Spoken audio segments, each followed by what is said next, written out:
My name's Victoria Eckler. And you are? That Hazard, her mother. You're her mother, okay, So wonderful.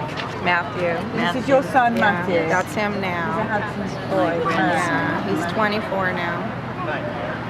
Okay, I can see And I didn't know, injury under his eye. as a good mother, I brought, these were pictures of him like when he was a baby. Oh, look at that. You know, nothing How wrong. old is he there? You know, I'm so tired, Polly, I don't remember. Well, he's a little baby and he's laughing. He's laughing. Yeah, he's laughing. So clearly I good. just kind of wanted to show you that's how he was. Look at him. Yeah, so he was very smiley. He was really smiling. Yeah. And to be honest, he still is. He's in still, this yeah, picture. that's kind of a strange smile. I know. He has to be on medication now, but these were just him when.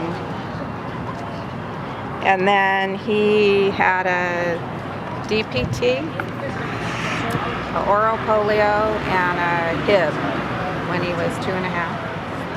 And he had the high-pitched screaming. He actually did like collapse shock, and I didn't understand I thought he was just tired because we had driven from Hesperia down to West Covina where his doctor was, which is about an hour drive.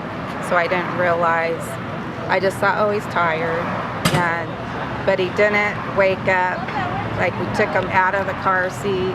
He still was asleep, went all the way back home. And then when he woke up, he had high fever, the screaming, and body posturing, and it was kind of like pulling, like his arms were pulling, you know, like to the side, and he was arching and screaming. And I had the doctor on the phone, and he said, well, that's, you know, yeah, I can hear him crying. I said, he's not crying. Well, yeah, I know, I hear him.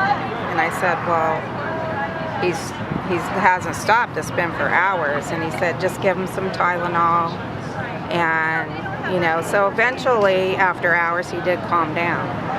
But then following the months after is when he started losing all his ability to speak, and things like he used to run to greet my husband when he'd come home from work, and that no longer, he didn't do that anymore, and just fading away, you know, not talking. He could only make a sound. So this is like when he would be ear infections, chronic, for years. Spaced out there. Yeah. Yes.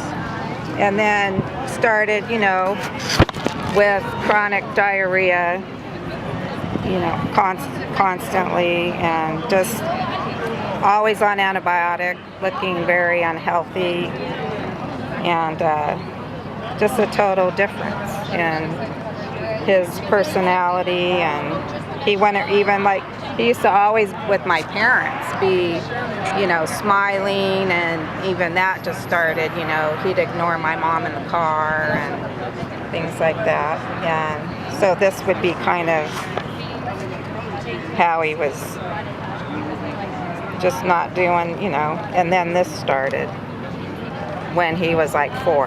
The high-pitched sounds really, and to this day, he can't handle sound. He's 24. So, 24 years yeah, old. he has to be in a group home right now. He got very aggressive, and my husband passed away 5 years That's tough. from leukemia. So we went through leukemia for 3 years, and then my husband passed away.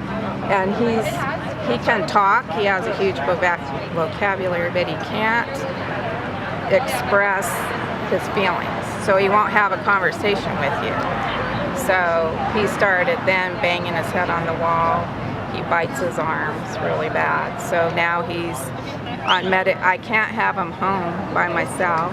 And he's in a great home, actually. They love him dearly. I've been really blessed with that. He's just with 4 other guys. It's a regular home, and beautiful staff that take care of him. But I don't have the advantage of doing all the things I did do with him, the biomedical and all that, and kind of.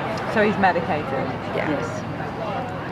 And I want to try, you know, get to where we can try like the cannabis oil, but I'm kind, you know, I have my hands tighter now because I'm in the state with the state system, and you don't have the options you do when they're at home.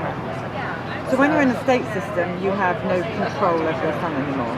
I did have to get conservatorship, which I did, but when he had a really hard time and he really got aggressive. He came after me, he was breaking all of our dishes in our house, and I had to have them come, and he went to the hospital.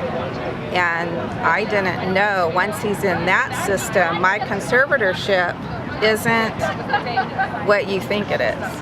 So I was actually taken to court at the hospital. They called me at 5 o'clock at night and told me that I had to be in court at 7:30 in the morning. And I was like, what court? And it's actually in the hospital. So then I went to a mediator, and then the doctor came in. It was like being in a nightmare. It was like really being in a nightmare. And he said he was gonna, you know, well, you won't medicate your son. I go, what do you mean? He's so medicated right now, he can't even walk. It was just horrifying. So I got them to they wanted to give him Haldol. I said, absolutely not. So I fought with them over that. Then they wanted him on Prozac. I said he had a horrible reaction to Prozac. He went berserk. So we decided on a couple of medications, and then that was waiting to find a home for him. So it was a very frightening time. And you as the grandmother. I'm the grandmother. And the mother. And her father and then my passed away. father passed Your away. son. No, No, your father. my husband. My dad, yeah. Her father My just father. passed away a year and a half. So he was Matt's other male Yeah. influence in our life. You've lost two great men in your family. Yeah. Oh, I'm so sorry. And she lives 45 miles from me, and I'm not driving anymore, so it's very difficult. So now I got another one to take care of. And so you're sitting now holding your grandson there. Yeah. Yes, my Maddie. So it's painful. Well, it really is. I talked to him on the phone, and like last night, we We talked just tried almost to, I an had to just hour. hang up on him because he'll stay on the phone, but he's not really talking, he hums. He sings, So and I he sing to him. hums. And then- Sing back to him, dear. Yes, and he was just giggling last night. I said, what's the matter, Matt? You got the giggles? And he was laughing so hard. He's just a beautiful young man, and it's very difficult when I think he was injured, and This could have been prevented. Yeah. thank God for people like me. We were a big team. This is Josh. Josh has a Yeah. vaccine injured son as Oh, well, you do so- too, Josh? Oh, I didn't know that. Well, it was interesting when Matthew, he was a preemie, and when I didn't even remember, they gave him a Hep B like right after he got out of the hospital, so he's probably like 2 weeks old. I don't even remember that. But she had watched I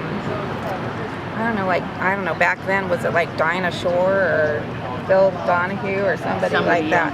And they had done a special about the DPT causing injury. And so we questioned the doctor, and he gave me the insert to the shot. He just walked in and handed me the insert, so I scrolled it out like this, and the little teeny writing, and I wished I would have went home and read it. I didn't read it. I read it there, and the one thing that stood out in bold print was death. And I said, my son can die from this? And he says, oh, that's like 1 in whatever statistic he gave me, which now, what would that matter if yours is the 1?